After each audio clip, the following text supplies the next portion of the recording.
Hey guys, this is a video preview from Phone Arena of the LG Optimus Black, which could easily be the thinnest and lightest Android smartphone outside of Japan.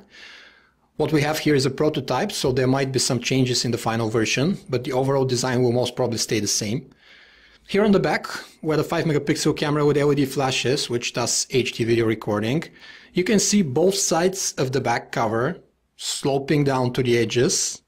If you measure the thickness in the middle of the back, you get the official number of 0.36 inch, 9.2 millimeters, which is less than the iPhone 4, the previous thinnest, but a bit more than the Samsung Galaxy S2 or the Sony Ericsson Xperia Arc, for example.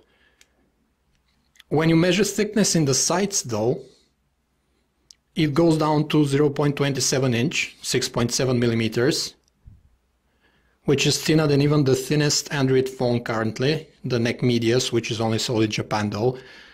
Considering that the LG Optimus Black is lighter than both the Samsung Galaxy S2 and the Sony Ericsson Xperia Arc, thanks to its all-plastic construction, it's extremely light. It is worthy of being called the thinnest and lightest Android smartphone out there.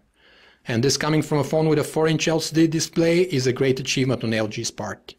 There are not much buttons around the phone, nothing on the right hand side, nothing on the bottom. Here on the left we have the volume rocker and this button which LG calls the G button, short from gestures we guess, which helps you scroll, zoom and navigate in the interface without even touching the screen.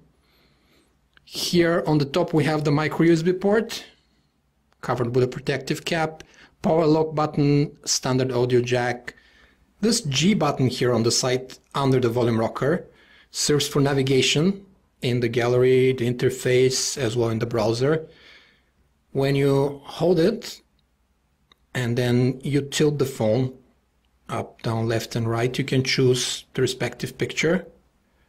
Then you release and you can enlarge it like that. You can zoom one more time by pressing the button, and then if you hold it pressed, you can navigate within the picture by tilting the phone up and down, left and right. The same goes for the browser, so if you don't want to touch a screen, smear it, your fingers grease, etc., you can just use this G button for navigation. As we mentioned, this G gestures button here on the left hand side also works in the browser. When you hold it pressed and tilt the phone up and down, you can actually scroll in the browser, and when you just press it quickly, it acts as double tap to zoom. Then you hold it again and you can actually pan around the page by tilting it in different directions. Pretty neat, provided you just have eaten a bucket of chicken wings and you don't want to grease your nice Nova display. You release it and it locks into place. The screen itself is another huge differentiating factor for the LG Optimus Black. The company calls it the Nova display, so you can bet the next iteration will be called Supernova. It is presumably the brightest mobile display created at 700 nits, whereas the iPhone 4's display, which is also IPS LCD made by LG, measures at 500 nits. In reality, the differences won't burn your eyebrows, but it is indeed a very bright display with nice colors and wide viewing angles. The resolution is 480 by 800 pixels, 4-inch diagonally. Bear in mind that this is still a prototype unit, so we might see final tweaks in all aspects of the hardware and software. Still, speaking of software, let's see the interface on the LG Optimus Black, if it's any different than the Optimus UI we had on the LG Optimus 2X, for example. We wanted to show you the differences between the so-called Optimus UI on the LG Optimus 2X here on the right, which is a final version, and the still prototype LG Optimus Black here on the left. The differences are at first look not much, but when you delve deep, for example, you want to edit the home screens, the way you choose widgets, shortcuts, folders, etc. on the LG Optimus 2X here is pretty standard, whereas here LG has skinned it quite a bit more. You have this transparent background with grids of icons for the different widgets you can choose, or your shortcuts, folders, wallpapers, etc. And they're scrollable. Thus, there's screen real estate left here, so you can see where you're placing what. Pretty handy. The other major difference between the two interfaces is the notification bar. They both have music player controls embedded in the notification bar, which is pretty handy. But the connectivity switch is here at the top.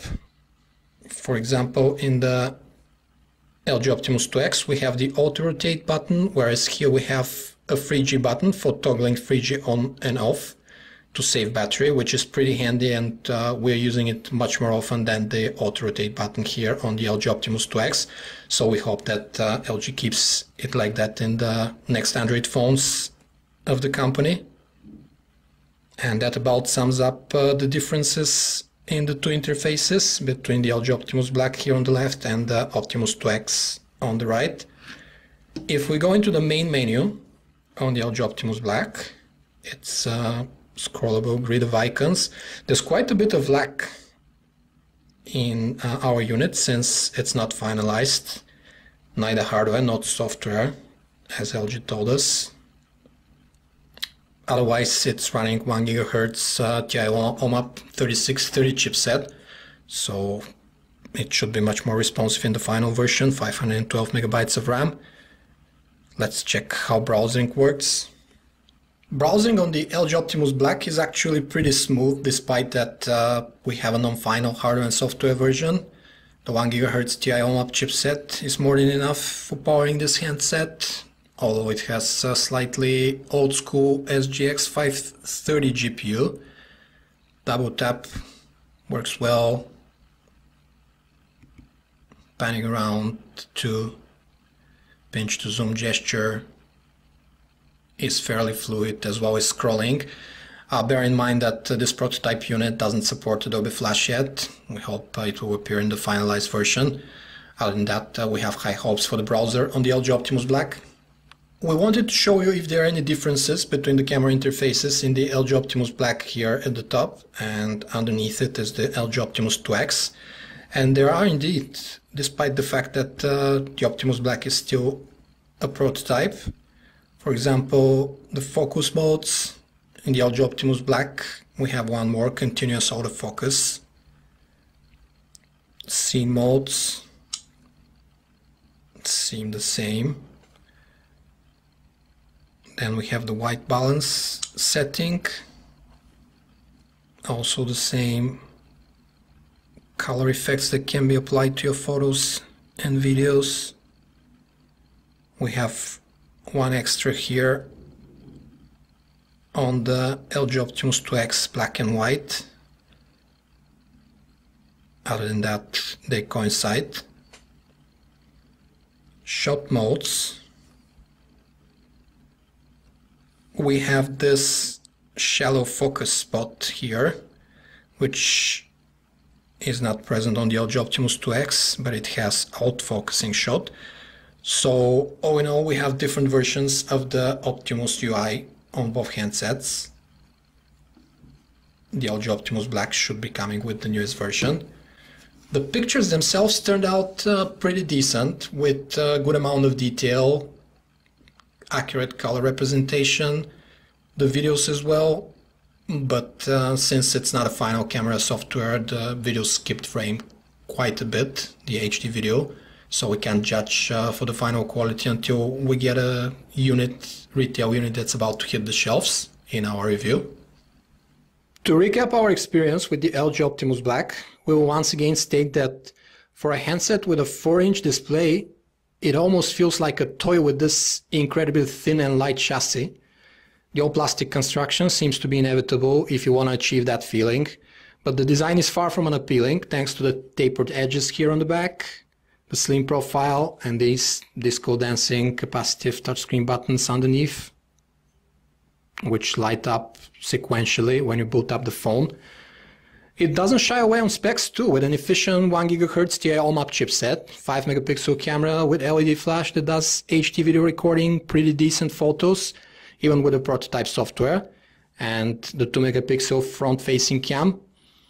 What makes the LG Optimus Black stand out though is this 4-inch shining star called the Nova display. Anyone willing to bet that the next generation will be called Supernova? It seems very bright indeed. Although LG is probably still making tweaks, and thus we can't wait to get our hands on a finalized unit with all the respective coatings applied so that we can pit it against the other bright kits on the smartphone block. This was a video preview of the LG Optimus Black from Phone Arena. For more details, you can visit us at phonearena.com. Thanks for watching.